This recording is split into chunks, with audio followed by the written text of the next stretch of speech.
bleeding purple and gold. From the heart of Los Angeles, this is the LakersNation.com podcast with your host, Trevor Lane. Welcome to today's show. Guys, we have a very special treat for you because the Lakers have just beat the Houston Rockets in an amazing game. I've got Hannah Kulik here with me to talk all about it. But before we get to that, I should mention that, as always, we are powered by CLNS Media and LakersNation.com. Now, today's show is brought to you by MeUndies. Go check out MeUndies.com/LakersNation. You can get 20% off your first pair of some of the most comfortable underwear ever. They really are phenomenal stuff. Go check them out. And while you're at it, don't forget, guys, go to our iTunes page and make sure that you rate, review, and subscribe to this show. If you want to leave us a question to discuss on the air, make sure you just leave it in the review. A 5-star rating, leave a review. We'll make sure that we talk about it. Well, Hannah, big win for the Lakers. They took out the Houston Rockets. But before we even get into all that, we know there's a certain holiday coming up, right? Christmas is right around the corner. In fact, this is our last episode before Christmas. We're not going to record a show for Christmas because I have a feeling not very many people are going to be listening on Christmas Day. So with that being the case, I want to get in the holiday spirit a little bit. I've got my Lakers Santa hat that I think I just got to wear. If you are listening to the audio version of this show, you're missing it. You may want to go head over to the Lakers Nation YouTube channel and check this out. Trevor, I am extremely jealous of your hat. I just have a regular, boring Santa hat. It does say my name on it, but I would kill to have a Lakers hat. You definitely win the Santa hat battle so far. Well, it wouldn't be Christmas without a Lakers Santa hat. It sits in my closet all year, but I finally get to wear it. So I'm excited. I'm going to wear it for this show. You've got your Santa hat. I think we are feeling festive and ready to go. So, Hannah, the Lakers picked up a giant win over the Houston Rockets. I know that, unfortunately, you were not able to watch it. You were spending time with family. Shame on you. Yes, I know. You know, I was getting all the tweets, and I kept getting yelled at for looking at my phone at the table, but it was worth it. The Lakers beating the Houston Rockets. Kyle Kuzma having a new career high, 38 points. The Lakers starting 3 rookies just in general was exciting for me. So it was a great game. I'm always excited the Lakers are able to win. And for some reason, I always really like when they are able to beat Houston. I'm always a little salty towards Houston for some reason. Well, after they stole Dwight Howard, which ended up not being a bad thing for the Lakers, but after they stole Dwight Howard, there's been that little bit of animosity the Lakers fans have felt towards the Houston Rockets. Of course, James Harden and his floppy ways don't help anything much. Yeah. But you mentioned that the Lakers had 3 rookies in the starting lineup. I talked about this a little bit on Twitter. Incredible. I mean, the Lakers had Lonzo Ball, Josh Hart, because KCP is not able to travel out of the state right now. And then they had Kyle Kuzma, who slid into the starting lineup. And maybe we should talk about that for a second. The starting 5. This was a big topic of discussion before the game. Who was going to slide into the starting lineup for Brook Lopez? And it turned out it wasn't just one person. It was actually 2 people. We saw Andrew Bogut and Kyle Kuzma slide into the starting lineup. Brook Lopez unavailable due to injury. He's got that right ankle sprain. He's out for at least 3 weeks. And Kuzma took Nance's spot at power forward. What do you think about that move? Yeah, it was interesting. I mean, Luke Walton completely kind of shook up the whole starting lineup. But you know what? It ended up working. They got off to a great start. I think you said that they hit like 3 3-pointers to start the game off. So they got off to a good start. So it's going to be interesting to see kind of how he moves forward, seeing how successful this new starting lineup was.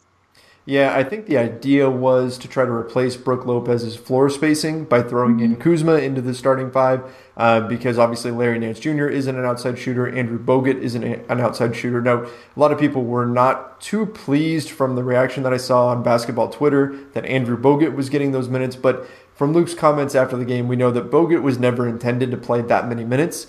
It was kind of like a Golden State Warriors-esque situation where they start a traditional center, but they're going to spend most of the game playing small ball, playing with a smaller guy at the true center spot. Bogut ended up getting more minutes in the game against the Rockets because he was very, very good. Whenever Nene was in there, Bogut was slotted in. But still, Walton's idea is to basically mimic the Warriors and start with a more traditional center, but then quickly sub him out and go to that small ball style that everybody's used to. So pump the brakes, everybody. Put down the torches and pitchforks. It's going to be okay, even if Bogut is in that starting lineup. Yes, I would love to see Ivica Zubac too. I'm sure he would love to be out there. I know a lot of people were calling for Thomas Bryant.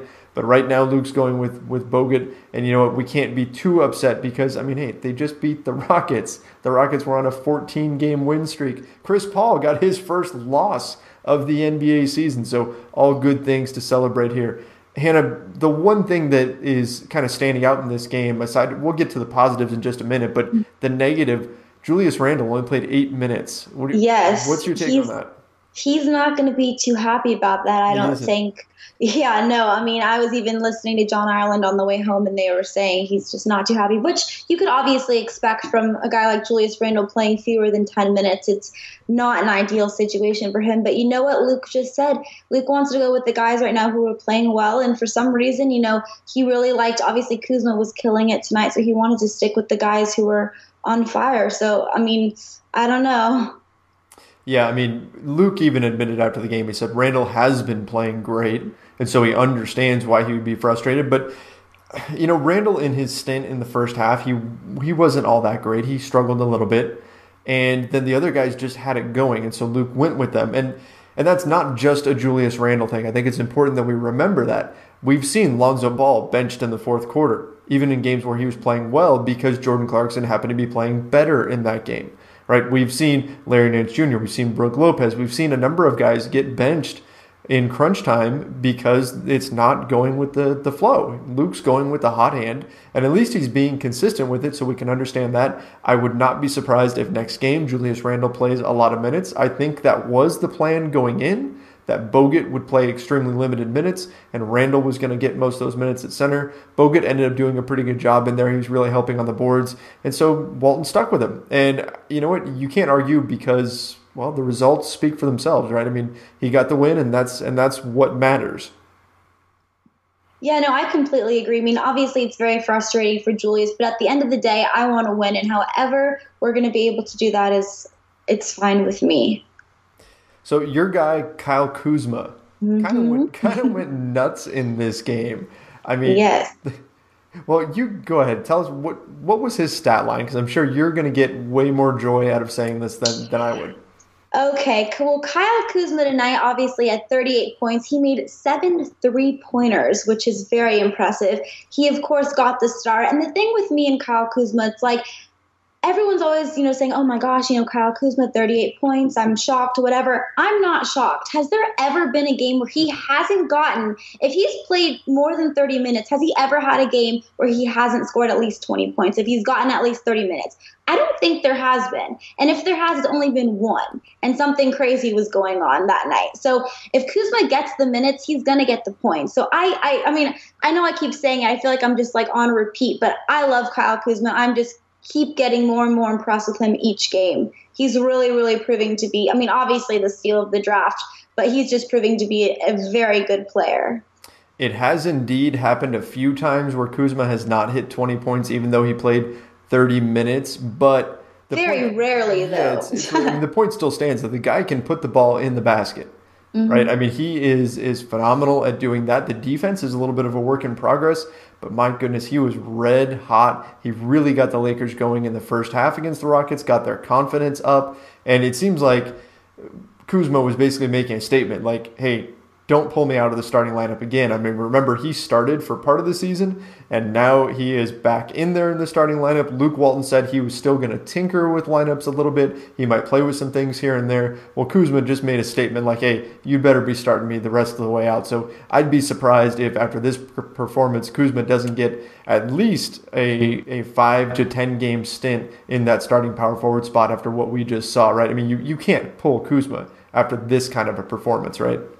No, you absolutely cannot pull Kuzma. Kuzma has to start. I think Kuzma has to start regardless, personally. I think he's one of the top 3, I could argue, the best Laker at the moment. I think, in my opinion, the most consistent Laker at the moment. Kuzma has to start, especially during the stint. But I even think when, you know, Lopez and everyone comes back, I think Kuzma should just be in the starting lineup in general. Yeah, I agree. I think that he should be the starter at this point. Julius Randle can make a very strong case. Obviously, tonight wasn't his best night, but still, he could make a strong case for that as well. But for right now, yeah, Kyle Kuzma has been the man. And, I mean, the 27th overall pick, he's got 3 more years at the 27th pick's salary. And I'm looking that up right now so I can give you guys accurate numbers. I was tweeting about this earlier. Like, how cool is it that the Lakers have, I mean, as bad as Luol Deng's contract is, here it is. Kyle Kuzma, this season's making $1.4 million. Next season, $1.6. His team option for the following season is $1.9. After that, he gets a big jump up to $3.5 million. I mean, we're talking about a team with a salary cap right now at $101 million. So you've got Kyle Kuzma at the height of his deal 3 years from now, really 3.5 years from today. He's going to be making 3.5. He's going to be making 3% of the salary cap, and this guy is that good already. What an incredible find at the 27th overall pick. I'm still just amazed at this guy every single night, and he will go a long way to help the Lakers rebuild. Oh, yes, for sure. I mean, like we've said a million times, steal of the draft, a total jackpot for the Lakers. So before we move on, we do have a very, very cool mailbag show to get to. We've got a lot of different questions from fans. A lot of people have written in. We're going to be discussing a ton of different topics. So before we move on to that, though, I want to give a quick shout out to Josh Hart. He had a very nice performance, I thought, dealing with James Harden and the Rockets. Hannah, you brought up that he's been shooting very, very well from 3 in the last few weeks. He was what, 10 for 21? Yeah, I think something like that. Yeah. Which is great. He's already a fantastic defender. We're going to talk about him a little bit more with one of the questions that gets brought up in our mailbag. I thought he's been a little bit underrated, or not underrated, but underreported how good he's been. And Lonzo Ball's shot blocking. I mean, he had a huge block on James Harden. He made it look, I mean, James Harden had a phenomenal game. Let's not get that wrong here. But Lonzo had a block on him. If you watch the game, you know what I'm talking about. James Harden looked like a 6th grader going up against a college player with this block. It was that kind of block where just the bigger, stronger guy is just standing there waiting for him and then just swats the ball away. So very, very cool to see the way Lonzo Ball is playing defense. It's much, much better than anybody expected, and we saw that in the Houston game. Big win for the Lakers there. So let's go ahead and jump into the mailbag. But first, I do want to talk about MeUndies. MeUndies, awesome company. They've been with us for a little while here as a sponsor, and they have a special Christmas deal here. And here's the deal. Every year, there are a lot of people who get a gift that is the least liked at Christmas time, and that's underwear, right? Your family gives it to you, a friend gives it to you, and you end up getting stuff that you just don't really want. And so it becomes that kind of bummer of a Christmas present. Well, it might not be the fact that you're getting underwear that's the bummer. It's the fact that you're getting the wrong kind of underwear. MeUndies is the kind that actually makes a phenomenal gift. It is the softest underwear ever. It's 3 times softer than cotton, naturally sourced, sustainable fiber that it's made out of, so you can feel good about it, and it just makes a perfect gift. I get a new pair of MeUndies every single month, and I always look forward to getting them because they are exactly as comfortable as they say. They are amazingly comfortable, and it is a holiday miracle when you can get a pair of underwear that fits right and is that comfortable and lasts as long as they do. I absolutely love these things. Definitely recommend you guys go and check them out. And because they partnered with us, you can actually get 20% off of your order, paid with free shipping, 100% satisfaction guarantee. So it's a no-brainer. All you got to do is go to MeUndies.com/LakersNation. Again, that's MeUndies.com/LakersNation. Get 20% off, free shipping, and it's an amazing product. Definitely recommend you go check them out. All right, Hannah, let's dive into our mail. Let's do it. Why don't you fire off the first question? Let's take a look at it. Let's make sure that we shout out whoever sent it in to us, and we'll jump into this thing. Okay, and I'm going to apologize if I pronounce your name wrong, but it is Joe Kuane. I think that could be possibly it. Maybe? I don't know. Yeah, Kuane, something like that. It said, if even one of Paul George and LeBron James comes to LA in the offseason, what positions do they slot in, and what does it mean for Brandon Ingram? So if Paul George and LeBron James, or even if you get one of them, I guess the question here is because Paul George and LeBron James are mostly small forwards, that's the position that they start at for their teams right now, for the Oklahoma City Thunder and the Cleveland Cavaliers. That's also Brandon Ingram's position. And so I get it. There's that concern there. Brandon Ingram was the second overall pick just last year. He has grown by leaps and bounds. We're watching him get better and better and better. And there's that hesitation to replace him with somebody, right? I mean, you don't want to stifle his development or anything because, of course, we have this connection to Ingram, right? We've got something invested in him. So I understand the trepidation of bringing in LeBron or Paul George and moving around Brandon Ingram. I'm not that worried about it, though. And here's why. Because LeBron, given his size and strength and the way the NBA is going, as much as he may love to be a small forward, he's probably going to be spending most of his minutes at power forward, which gives Ingram plenty of opportunity in there. Paul George can play shooting guard. It may not be his best position, but he can play it. So if you look at the shooting guard position, the small forward position, the power forward position, between those three spots, I think you can find plenty of minutes for LeBron, George, and Brandon Ingram. Okay, they may not be spending their entire time specifically at small forward, but the NBA is going positionless anyway. Right? We're seeing teams just throw their 5 best players out on the floor, regardless of position to some extent. So I think that Luke Walton is a smart enough coach, which he's getting better all the time.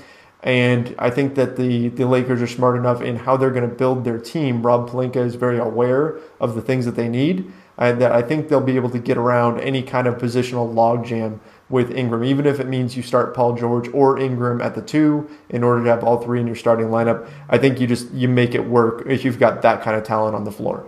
Is that kind of where you're at too, Hannah, or are you a little bit concerned about this? Yeah, no, I'm not concerned at all. I completely agree with you, Trevor. LeBron, obviously, he's mainly a 3, but he can also really play any position. And like you said, right now with the way basketball's going, it's really just kind of put your 5 best players out on the floor. Paul George obviously wants to be the 2, but he can be the 3, and same with Ingram. So, I think if LeBron comes, it doesn't matter. It's LeBron, put him anywhere, and I think he'll be fine. Paul George comes, he'll play probably the 2, and Ingram would, play the 3. But either way, I'm not concerned about it. I think they'll totally be able to find places to put those guys on the court. I'm not concerned at all. I'd be thrilled if we have that problem. If that's the Lakers' biggest problem, how are we going to play LeBron, Paul George, and Ingram? Then I'm fine with that. Right. I mean, that's a great way to put it. It's an awesome problem to have, right? We have too many talented players. Problem that the Lakers haven't had in recent years. So we'll certainly take that. Let's move on to the next one. We've got looks like at Chase Knight. Looks like that. It says, do you think I'm assuming they mean the Lakers, should trade for Marc Gasol? Interesting question. Yeah, this is an interesting question because, Marc Gasol is a really good player. I think right now he's averaging like 19 points. 19 points, I actually have it here, and 8.6 rebounds. So those are some really nice stats. But he will be 33 in January, and he's very expensive. So I don't know if the Lakers are necessarily going to want to commit to spending that much money, especially when I think they're going to want to go after DeMarcus Cousins. I don't know if it necessarily makes the most sense. But if he's available, they should definitely consider it. He's a great player, but I don't know if in the long run that's where the Lakers want to go. Agreed. Yeah, I'm lukewarm about that idea. I don't think it's really a perfect fit. And here's the reason. As you mentioned, his age, his salary is also up there. What would you have to give up to get him? Memphis has been building around him. What are they going to be expecting in return? We're probably looking at young players and picks. If Memphis is dealing him, they're going to want to rebuild. And I don't know if the Lakers really want to part with those things. Plus, if you are trading for Marc Gasol, you are eating up future cap space. So that means that you're probably looking at only getting one of Paul George or LeBron James or whatever. If you even have enough space to do that, it would be really, really difficult. And I don't know that Marc Gasol is the guy that's going to bring other stars to LA. Is LeBron thinking, man, I really got to go to a team where I can team up with Marc Gasol? And that's not to say that Marc Gasol is a bad player, because he's not. He's very good. But I don't think that you bring him, back to the Lakers. Don't forget, he started as a Laker. He never actually played for the Lakers, but he got traded before his rookie season for his brother, Pau Gasol. First time that had happened in NBA history. But yeah, I don't think that he's the piece that you give up a whole lot for. I guess if you could get him for something cheap, then maybe you consider it. But in general, it just doesn't seem like a great fit. Nor are the Lakers a great fit for Marc Gasol. Right, Marc Gasol is getting up there in years. He wants to win right now, and that's not the phase the Lakers are in at this point. So I don't think it's a realistic trade to look at. But anyway, if he's cheap enough, maybe. Moving on. You know what? We got two questions here. One was from Chris Cavello, and he said, do you think free agents are still looking closely at us, again meaning the Lakers, even though we're losing games in every one? We just need that one superstar to put us over the edge. And then it looks like Carlos Morrison said, how appealing do you see the Lakers to upcoming free agents? If you were one, what would you do knowing they can give you a max contract and there's a young core with great potential? So you've got two very similar questions. Essentially, both Chris and Carlos are asking, do you think the Lakers are an attractive destination for free agents? And so, Hannah, what do you think? This is an interesting question because I definitely think that they are on a lot of teams' radar. As we've seen, the Lakers have had, they've played pretty well this season. Their record doesn't really show as well as I think that they've played. I think they could have definitely won a few more games. Every single game, they've been in it. They've been really entertaining. They've really held their own against really great teams. We've seen them take Golden State into overtime now twice. We saw them just beat the Houston Rockets. So I definitely think that they're on other teams' radar. If it's enough to really want to bring stars to the Lakers, I'm not 100% sure. I think that's really going to depend on how they're able to finish this season. They're going to have to be able to, obviously we saw it tonight, but they're going to have to continue to be able to, kind of shake some of these, big teams and beat some of them. And they're going to have to be able to, keep growing and keep, proving that they're able to continue growing and that they're going to be good players. Obviously they're very young, but I think it's just really going to depend on how they progress throughout the season. What do you think of the Lonzo factor here? Do you think that having Lonzo Ball as the point guard makes them a little bit more attractive to a potential free agent, especially a swingman or a center, a guy who's not a point guard? Yeah, well, obviously Lonzo definitely, people want to come play with him. When you have a guy like Lonzo, who's such a great point guard and who's really, such a team player, I'm sure it's definitely very attractive for other free agents. But again, these big star players, they want to win. They don't want to, why would they want to come to the Lakers necessarily and play with a team that's not quite ready? Like, why would LeBron James necessarily want to do that unless they're really showing like, hey, if we just add you and maybe one more guy, we'll be ready to go. So it's really going to depend on how the team collectively is able to perform. Because, right now, I don't know if they've necessarily proven enough that would make LeBron James want to be like, oh, let's go to the Lakers because he wants to win championships. These guys that are in their, early mid-30s, they just want to win now. So they're going to have to start winning some more games and, keep progressing. Right, yeah. Paul George, late 20s, and LeBron James getting into his 30s now, and DeMarcus Cousins, mid-20s as well. But, you look at these guys and you look at what the Lakers have, they're showing some real fight this season. They've been close to beating the Golden State Warriors twice now. They could have beat them at the buzzer in 2 games. They just beat the Houston Rockets, who have been the best team in the league so far. They were playing really, really well against LeBron's Cleveland Cavaliers, and we know that LeBron had that moment afterwards with Lonzo Ball. So, this is a team that you got to feel optimistic about, and that free agents are watching them. They're keeping an eye on them. So I do think that they are an attractive destination. I think the vibe has changed now that Magic Johnson and Rob Pelinka are in town. And so I would be surprised if the Lakers went through free agency this summer and didn't get anyone. I don't know that they're going to be able to pull off their full plan, that they're going to get 2 max free agents and all of that. But I think they're going to get somebody. I think that Magic is good enough at selling the Lakers and having that passion for the team, and that Rob Pelinka brings that optimism with him, and that this young core that they've established is attractive. You've got a very pass-first point guard in Lonzo Ball that is going to get you the ball in the right spots and is going to make you look good because you're going to be scoring more thanks to his passes. So I think they're in a good spot. It's going to depend on how the rest of the season plays out. If they get a few more of these, early Christmas miracle wins, right? Like they did against the Houston Rockets, then I think they're going to really turn some heads, especially if they're not in a great spot for this right now. But if they can somehow sneak into that 8th playoff spot, or at least be in the running, that could give them a leg up. I mean, right now, they are 3.5 games back of that last playoff spot, so they're not really in the running for that. But if they improve as the season goes along, can kind of catch up a little bit, finish up a little bit higher in the standings to where they're almost a playoff team, you could get some more guys talking and thinking about them there. So interesting idea, interesting question. Are they a attractive destination? I think so. I think they have to be at this point, and the proof will come this summer. Mm-hmm. Okay, the next question is from Tony Horn, and he asked, while Kuzma stands out as the team's top scorer, it's Josh Hart who recently showed some flashes of using his starting spot wisely and being a greedy defender.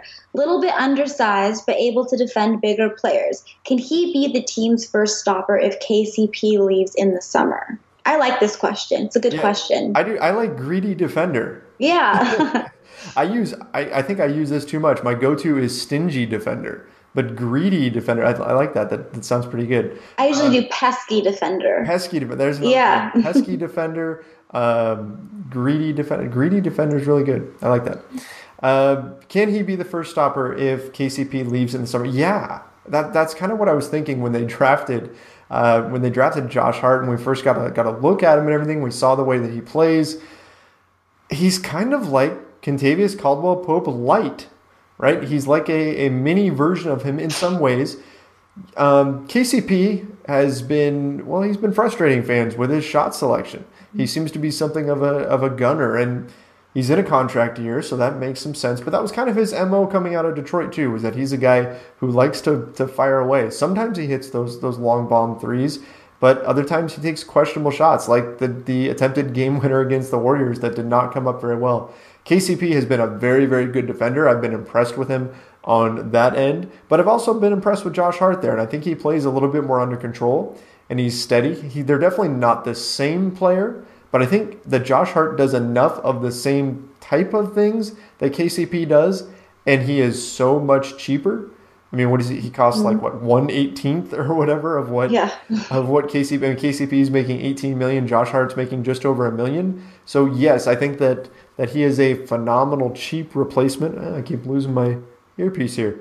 that Josh Hart is a phenomenal cheap replacement for KCP. Should KCP go elsewhere, which I would say is fairly likely at this point.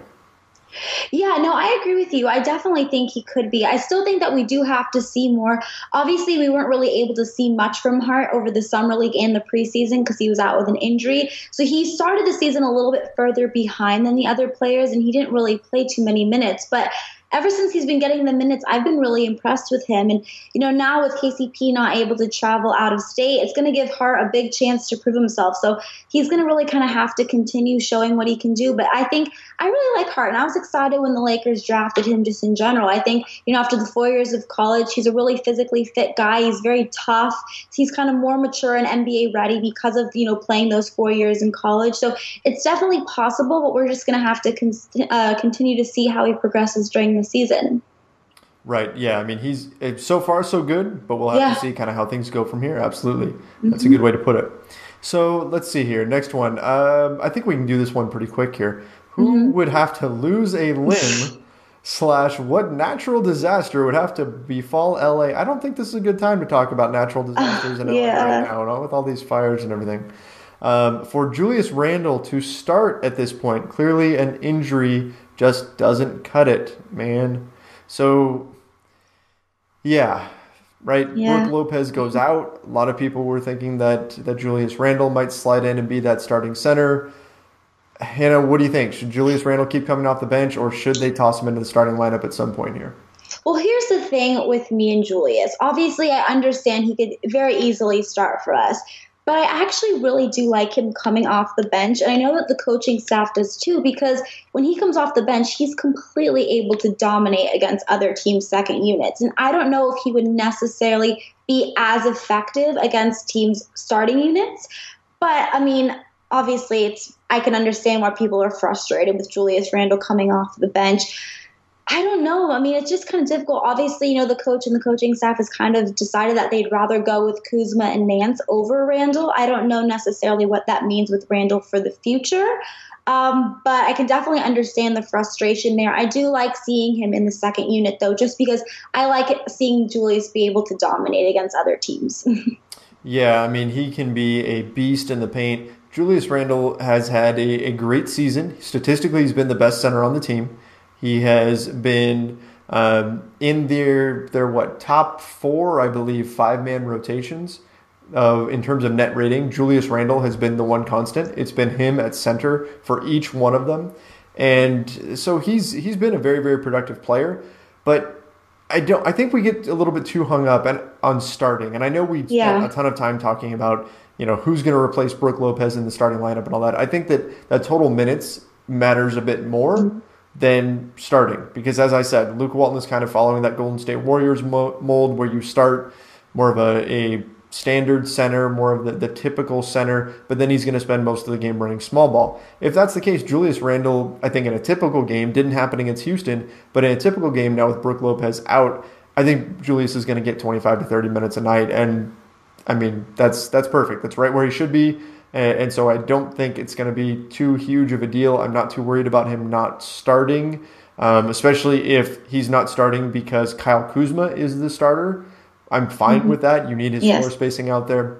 So, yeah, I mean, I'm not too concerned about it. Now, if this whole only playing 8 minutes thing becomes a regular thing for Julius Randle, then, yeah, there's going to be some issues. And Julius Randle will not be a happy camper, that's for sure, especially because he's in a contract year. Let's see. Oh, here's a good one. Okay. The question is, and there's actually two questions from this person, from Ryan Spencer. How would you assess Lonzo's assertiveness in these past 3 games as he seems to have picked up his scoring touch a little bit? So let's talk about that real quick, and then we'll get into the second part, which is who do you see developing into a closer, Brandon Ingram or somebody else? So real quick, what are your thoughts on Lonzo Ball and him picking it up recently? Okay, well, obviously Lonzo's been much better these past few games, but obviously the big factor to that is just that he's been able to shoot a little bit better. And like we've been saying, his whole thing, whenever Lonzo's struggling, we look at it, he's having a horrible shooting night. So when you're able to score and, your shots are falling in at a little bit more consistent rate, it gives you more confidence, and it kind of gives him the confidence to be more aggressive and more assertive because he's feeling better about himself and about his game. It's really easy, when you're shooting and just nothing is falling, to get frustrated and kind of hang your head down and just kind of get to in your head. So I feel like when Lonzo's able to be a little bit more consistent scoring and when his shots are falling, it's good he's able to have the confidence to just be able to be the Lonzo that we want him to be. Yeah, definitely. It's a confidence thing with him. And I know tonight against the Houston Rockets, the Rockets announcers were just all over his case about his poor shooting and everything, but he has been looking better. His shot on a pull-up jumper in the last game against the Golden State Warriors, he drove right and actually had really nice shooting for him. He brought the ball pretty much straight up. If you're watching this on YouTube, you can see where my shooting form is, instead of bringing the ball to the side of his face and adjusting this way. So it was something where we're seeing these improvements. We're seeing him look more confident in his shot. He's made comments after the games that he's been more confident. So I think this is a very good thing, a very positive thing. And it's also why you don't start calling a young player a bust like a month and a half into the NBA career. I mean, it gets a little bit ridiculous. But we did the same thing with Brandon Ingram. So we're just kind of trapped in a time loop, or it's Groundhog Day or something like that. Second part of that. Who do you see developing into a closer? I think the closer is Brandon Ingram, right? I mean, and maybe that's too simple of an answer, but I see Brandon Ingram, yes, but I also think Kyle Kuzma. I mean, I know I'm just really high on Kyle Kuzma, obviously, but he's, arguably one of the Lakers' best players right now. He's arguably one of the most consistent players right now. So if it's not Brandon Ingram, I am totally fine with Kuzma having the ball in his hands as the clock's winding down for that last shot. I have no problem with it at all. I agree with that. I think that right now Ingram's vision is a little bit better, and I like Ingram's ability to beat his man off the dribble. And then even if he gets double teamed, he's so long that allows him to get his shot off, although he does get blocked from time to time. But he's been so good at taking it to the basket. We know that the Lakers see Brandon Ingram as their finisher, as their closer. If you think back to that Philadelphia 76ers game where the Lakers were able to win on that Ingram 3 with it was like 0.8 seconds left, right? They're in transition. The first thing they did is you could see all the guys on the floor were looking for Ingram. It was get the ball to Brandon Ingram. They did. He swung it into the corner to Lonzo. Lonzo drove, kicked it back out to Ingram for the 3. So the team right now recognizes that Ingram is their go-to guy. And is he really that, like, he's not a James Harden level scorer. He's not a Kevin Durant level scorer or anything like that at this stage. But you know what? I think he is their closer. But you made a great point. Kyle Kuzma certainly could stake a claim to that as well. But like we were talking about before with Paul George and LeBron James, it's a good problem to have if you've got two guys that you can go to in clutch situations. So yeah, let's move on to the next one here. Okay. I think it's your turn. Your turn to read this one, right? Okay. This is IshThys. What do you think would be the ideal move to make for the Lakers, assuming the only way to get a star player would be via trade? Should the Lakers make a move or continue to grow this young Lakers team in hopes of following Golden State's footsteps? Well, I mean, I don't think we can assume that the only way to get a star player is via trade because right now the Lakers are hoping to get a star player via free agency in July. Mm-hmm. That's their plan right now. So kind of tough one as far as the ideal move goes. Do you want to win now and trade away some of these young players, or do you want to continue to watch these young guys grow? I'm of the mindset that with certain young players, you don't trade them. And I'm talking about Brandon Ingram, Lonzo Ball, Kyle Kuzma. I think those 3 are just about untradeable or untouchable, right? You can't part with those guys. They've been too good.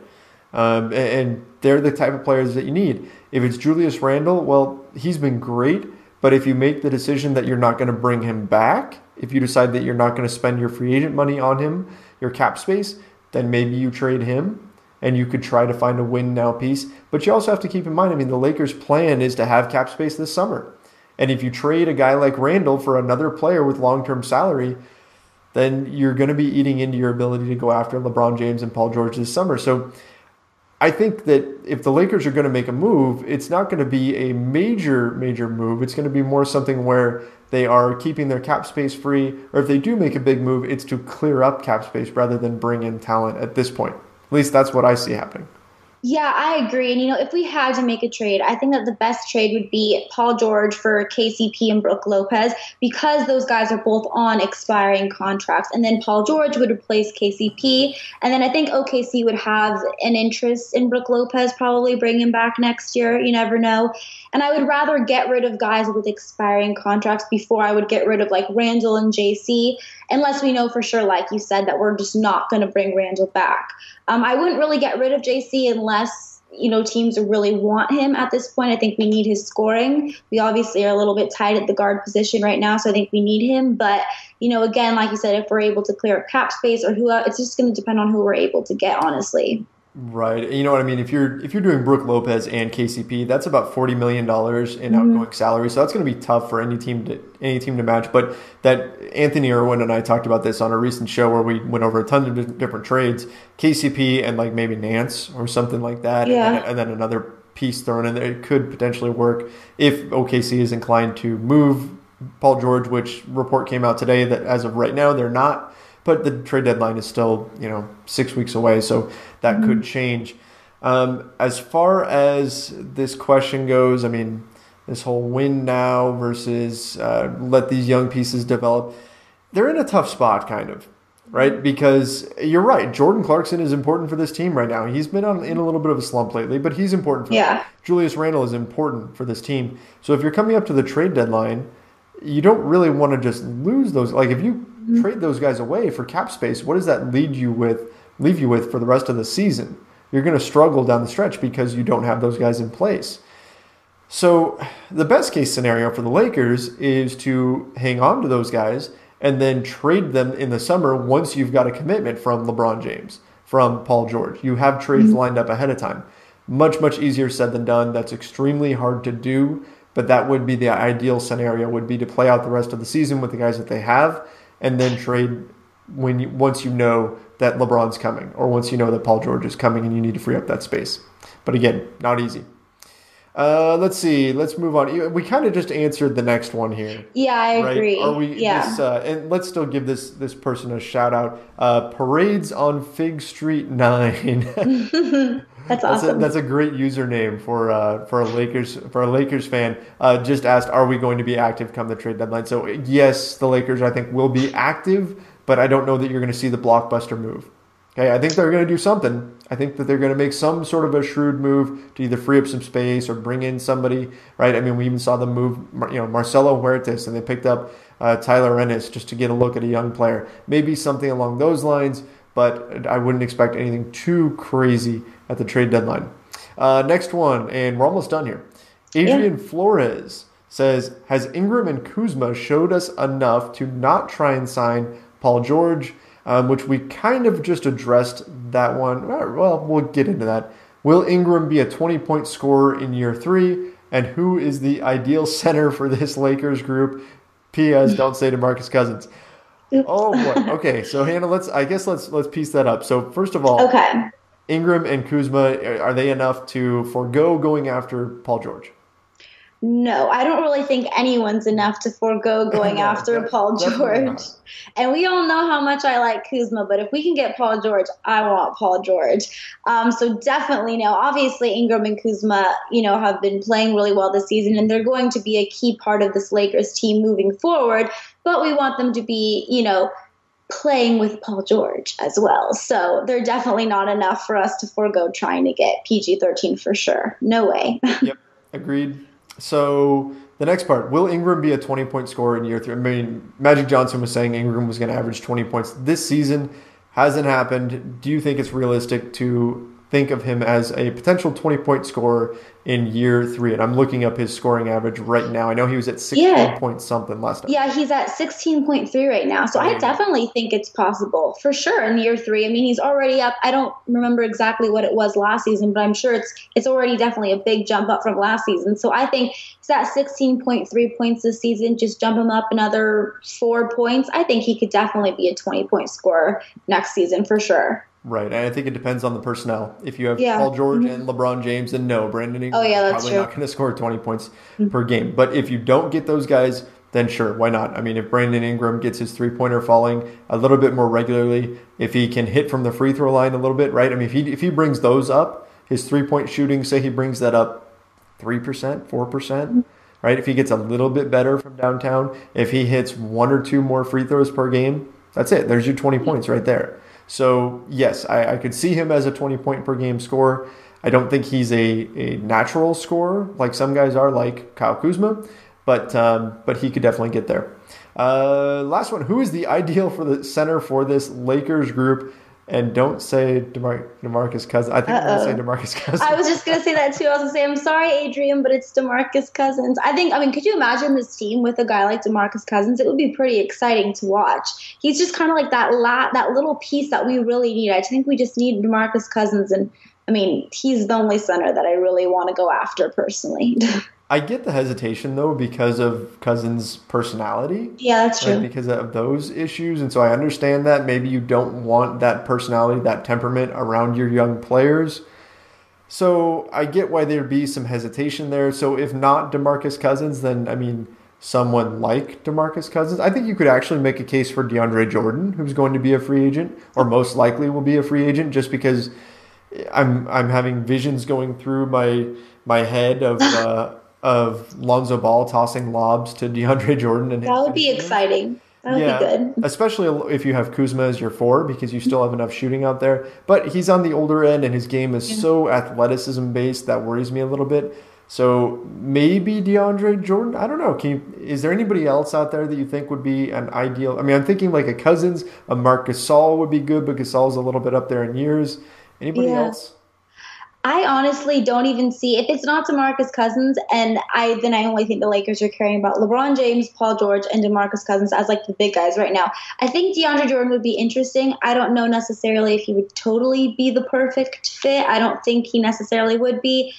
I'm sorry, Adrian, but I think it's DeMarcus Cousins. Yeah, I think we're gonna have to say that, even though he said don't say it. It just kind of it is. Last one, a little bit of a crazy trade here. That is not, well, mathematically it's not possible. But the question here from Laker Lover 30 says, Brook to Golden State for their first. Is that possible? So Brook Lopez to the Golden State Warriors for their first round pick. I like the thinking, trading a veteran player, a guy who's on an expiring contract who maybe doesn't have a long-term future with the team. We don't know. They may be planning on keeping him around, and trying to get a asset out of him, right? A first-round pick, because you can do a lot of things with that. You can pick somebody in the draft. You can use it as a trade chip. Maybe use it to try to help convince someone to take Luol Deng's contract. So if you can do something like that, maybe not such a bad idea. But Brook Lopez also makes $20 million, $22 million, I think, last I looked.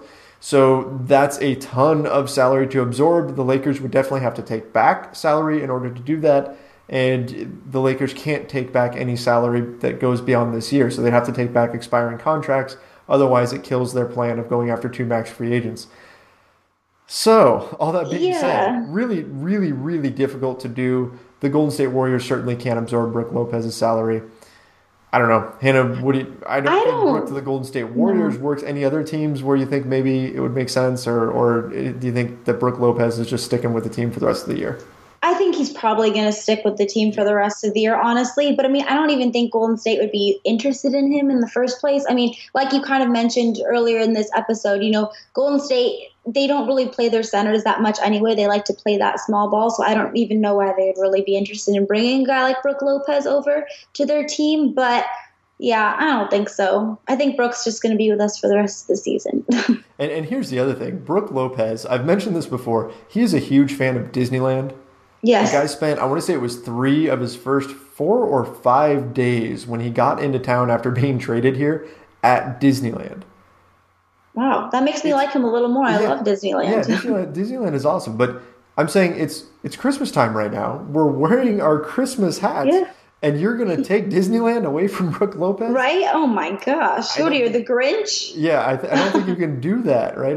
Karma would come back to bite you in the butt if you did that. So I don't think that they're going to trade Brook Lopez. I think the cap reasons have a lot more than any problems with karma or anything like that, or robbing Brook Lopez of Disneyland. But still, I just don't see it happening. And Brook Lopez should feel secure in getting his Disneyland season pass, although he may end up elsewhere next summer, but for right now, I think he's going to stay a Laker. Yeah, I agree. All right, so I think we got through them all. We got through all of these comments. Thank you to everybody who sent in these comments for our special Christmas edition mailbag. We had a lot of fun discussing them. Hannah, thanks for coming on and joining me and wearing a Santa hat for a whole episode. Of course, no, you gave me the perfect reason to be able to wear my Santa hat for the first time this holiday season. So I'm excited. Thank you so much for having me. I always have fun. And again, these questions were really great. So thank you guys so much for sending us your questions. We really appreciate it. Right. Yeah, definitely. Thank you to all of our listeners and followers for sending in these questions. And as I mentioned at the beginning of the show, there won't be a show coming up on Monday because Monday is Christmas. So hopefully everybody's spending time with family and all that kind of stuff. I'm aiming for next Thursday. So there'll be a 1 week break. That's when we'll have our next show. Don't forget, head over to MeUndies. Go to MeUndies.com/LakersNation. Get 20% off your order. Again, highly, highly recommend them. And of course, don't forget to go to iTunes, rate, review, and subscribe to our show. Guest today is Hannah Kulik. If you want to follow her on Twitter, you can find her at Hannah_Kulik. And my Twitter handle is at Trevor_Lane. So we were on the same wavelength there when we were creating our Twitter handles. Hannah, any parting thoughts, or are we good to get out of here? You know what? All I can say is we took Golden State to 2 times overtime and we lost it. Hopefully this Friday we're able to pull away with the win. It would be pretty exciting to say that we beat Houston Rockets and then came back and beat the Golden State Warriors, but you never know. It could be a Christmas miracle. That would be awesome. I would love it. Before we get out of here, Merry Christmas to everybody. Happy holidays, whatever it is that you celebrate. We hope that you have a good one. That's going to about do it for today. This has been the Lakers Nation podcast. Head to LakersNation.com for all the latest Lakers news. See ya.